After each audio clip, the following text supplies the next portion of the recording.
Hello dear students, welcome to the digital learning platform of Winsome International School. So today we will discuss the chapter 2 of your class 7th. आपके जो chapter 2 के साथ में जो poem दी हुई थी उस poem का नाम है The Rebel. तो first of all we need to know that कि rebel क्या होता है. आपके जो poem है उसका नाम है Rebel. तो rebel क्या होता है? Rebel अपनी सोसाइटी के अंदर एक ऐसा पर्सन जो कि सभी चीजों से डिसएग्री रहता है. इसको नॉर्मल लोगों की, गवर्नमेंट की या अपने सिस्टम की कोई परवाह नहीं होती है. वो उन सब से अलग होता है. इसका मतलब है कि हमारे समाज में, हमारी सोसाइटी के अंदर या फिर हमारे आसपास जितनी भी जो चीजें चल रही है वो उसके अगेंस्ट चलता है ना. किसी की बात नहीं मानता, सिस्टम के अगेंस्ट होता है. एक ऐसा पर्सन जो कि नॉर्मल इंसानों की तरह, नॉर्मल पर्सन्स की तरह नहीं रहता है. वो उसकी सोच, उसकी थिंकिंग या फिर उसके जो विचार होते हैं वो सब लोगों से अलग होते हैं. चलिए फर्दर इसके बारे में हम डिस्कस करेंगे. और इसके राइटर हैं डीजे एनराइट. ये हैं आपके राइटर. अबाउट द ऑथर में देखते हैं, थोड़ा सा राइटर के बारे में पढ़ लेते हैं. DJ Enright in full Dennis Joseph Enright. इसका मतलब है डीजे एनराइट, इनको शॉर्ट फॉर्म है DJ Enright.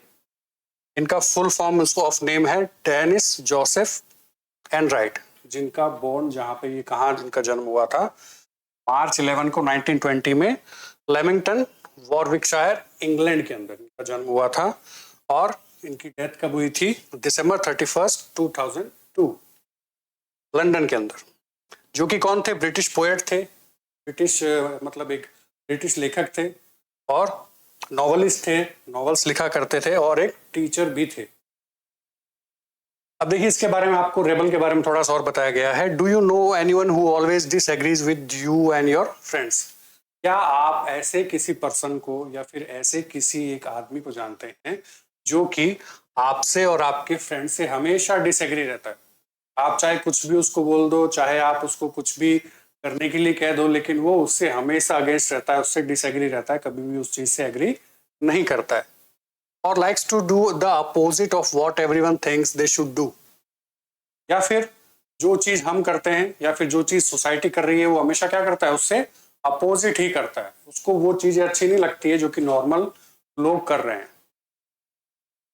Think of word of describe such a person.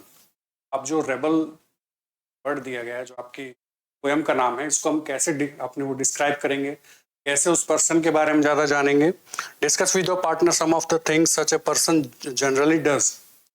अगर आपके आसपास भी ऐसा कोई पर्सन है या फिर आप सोचिए कि अगर ऐसा कोई पर्सन हो तो वो डिस्कस कीजिए अपने फ्रेंड्स के साथ में या फिर अपने क्लासमेट्स के साथ में कि अगर वो ऐसा करे तो क्या हो सकता है.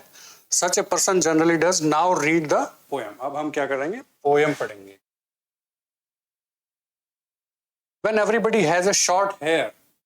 ये जितने भी आपको इसमें एग्जाम्पल्स दिए गए, ये कुछ एग्जाम्पल दिए गए कि एक नॉर्मल पर्सन क्या करेंगे और एक रेबल क्या कर सकता है उसके अपोजिट, उसके अगेंस्ट. इसका मतलब क्या है? When everybody has a short hair. जब एक ग्रुप ऑफ पीपल है या फिर पूरे वर्ल्ड की, या फिर अपन किसी बहुत सारे लोगों की बात करते हैं, जब उन सभी लोगों के जो हेयर हैं वो छोटे हैं. सब लोगों ने, मान लीजिए कोई फैशन चला हुआ है कि सब लोगों को हेयर्स जो है वो छोटे रखने हैं, ठीक है.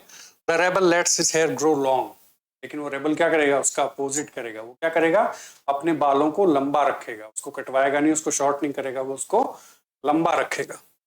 When everybody has a long hair. और जब सब लोग अपने बालों को लंबा रखेंगे, the rebel cuts his hair short. तो रेबल क्या करेगा? उसके अगेंस्ट में अपने बालों को छोटा कर लेगा. क्योंकि रेबल को नॉर्मल चीजों की जो चीजें, नॉर्मल जो पर्सन की जो चीजें हैं वो उसको पसंद नहीं होती है. वो हमेशा उनके अगेंस्ट रहता है.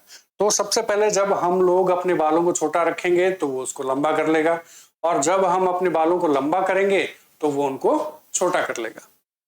The rebel cuts his, when everybody talks during the lesson. मान लीजिए कोई क्लास के अंदर कोई लेसन कोई डिस्कस हो रहा है ना, अपन किसी चीज को, किसी टॉपिक को अपन डिस्कस कर रहे हैं, तो क्या होगा? The rebel doesn't say a word. Rebel होगा वो कुछ भी डिस्कस नहीं करेगा, कुछ भी नहीं बोलेगा. जब अपन डिस्कशन करते हैं तो एक दूसरे से बातें करते हैं, क्वेश्चंस पूछते हैं, आंसर्स देते हैं, या फिर और भी चीजें डिस्कस करते हैं, तो हमें बोलना पड़ता है या फिर हम लोग अपनी थिंकिंग सबके सामने रखते हैं. लेकिन रेबल उस टाइम पर क्या करेगा? कुछ भी नहीं बोलेगा, चुप रहेगा. When nobody talks during the lesson. और जब ऐसी चीज हो रही हो कि जब अपन को कोई टीचर पढ़ा रहा है तो हमें शांत रहना है, लेकिन सब लोग शांत रहेंगे, उस समय रेबल क्या करेगा?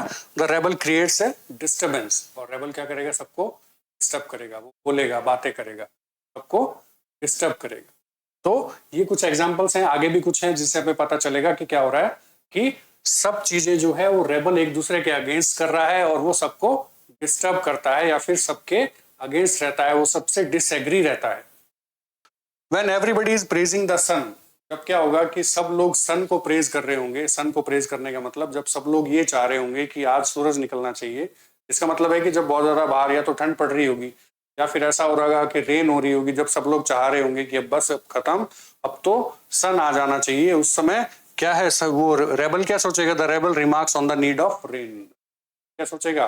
उसके अगेंस्ट में वो सोचेगा कि नहीं, बारिश तो होनी चाहिए या फिर बारिश ही रहनी चाहिए। जब सब लोग ये सोच रहे होंगे कि सूरज होना चाहिए, उसके अगेंस्ट में रेबल बोलेगा कि नहीं, रेन होनी चाहिए। और फिर उसके बाद when everybody is greeting the rain, the rebel regrets the absence of सन।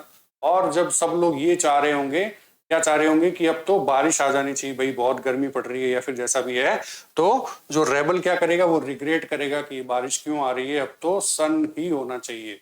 तो वो सब चीजों के अपोजिट ही करता है, किसी की बात मान ही नहीं रहा है वो।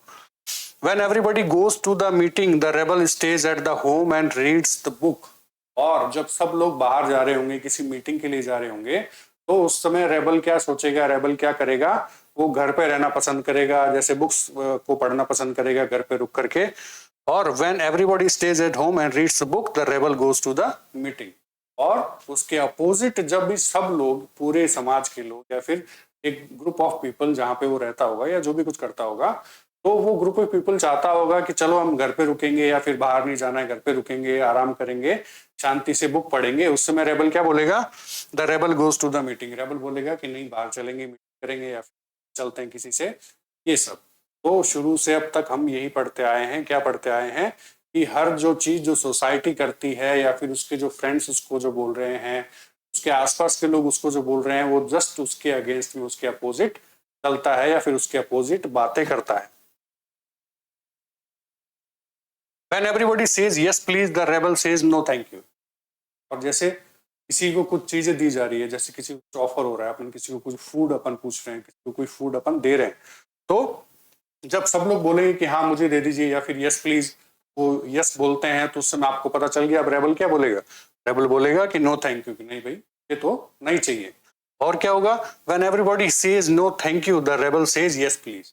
और जब सब लोग बोलेंगे कि नहीं हमें नहीं चाहिए, उस समय रेबल बोलेगा नहीं मुझे चाहिए। It is very good that we have rebels, you may not found it very good to be one. क्या है अब एंड में पोएट की ये जो दो लाइन्स हैं, इसमें ये बोल रहे हैं ये एक अच्छी भी बात है। जैसे शुरू से हमने पढ़ा, शुरू से हमने ये पढ़ा कि रेबल हर किसी के अगेंस्ट रहता है, चाहे वो सोसाइटी हो, चाहे उसके अपने घर वाले हों, उसके फ्रेंड्स हो या फिर जो भी हो, जो भी उन्हें कुछ करने को बोलता है वो उस काम को न करके उसका अपोजिट ही करता है। लेकिन इन दो लाइंस के अंदर पोएट हमें क्या कह रहे हैं? It is very good that we had rebels. ये बहुत अच्छी बात है कि हमारी सोसाइटी के अंदर रेबल हैं, क्योंकि क्या होता है कभी कभी सब लोग मिलकर भी सच का सामना या फिर सच या फिर रियलिज्म को नहीं देख पाते हैं, जो कि वो रेबल जो है वो कर लेता है। अब जैसे किसी सोसाइटी के अंदर कुछ बुरा हो रहा है, कुछ अत्याचार हो रहा है ना, लेकिन उसके अगेंस्ट में जब खूब सारे लोग नहीं बोलेंगे तो वो एक रेबल की वजह से ही हो सकता है कि किसी की हेल्प हो जाती है, या फिर हमारी सोसाइटी कभी कभी एक की वजह से भी चेंज हो जाती है। जैसे कि गांधी जी थे, गांधी जी ने क्या किया था आप लोगों को पता होगा, आजादी पाने के लिए उन्होंने कितने सारे आंदोलन किए थे। तो एक तरह का उन्होंने, एक तरह को आप उनको वो रेबल ही मान सकते हैं कि उन्होंने अंग्रेजों के खिलाफ जो आंदोलन किए थे या फिर जो आजादी की जो लड़ाई लड़ी थी, तो एक तरीके से उन्होंने सबके अपोजिट बात की थी। उन्होंने सबके अपोजिट जाकर के ये मतलब ये वाली चीज की थी कि हमारी कंट्री को आजाद होना चाहिए। वो अंग्रेजों के साथ मिलकर के उन्होंने वही काम नहीं किया था। तो एक तरीके से हम उनको रेबल बोल सकते हैं। तो कभी कभी ये चीज होना भी बहुत अच्छी बात होती है। You may not find it very good to be one. हर बार ये चीज अच्छी नहीं होती, लेकिन कभी कभी ये चीजें अच्छी हो सकती है कि हम दूसरों को देख करके वो काम ना करें, जबकि हमारी जो खुद की सोच है, हमारी खुद की थिंकिंग है, उसके अनुसार हम लोग काम करें। तो हमेशा रेबल बने रहना बुरा नहीं होता है, कभी कभी अच्छा भी हो जाता है। तो ये थी आपकी पोएम नंबर 2। मिलते हैं किसी नेक्स्ट वीडियो के अंदर। Thank you.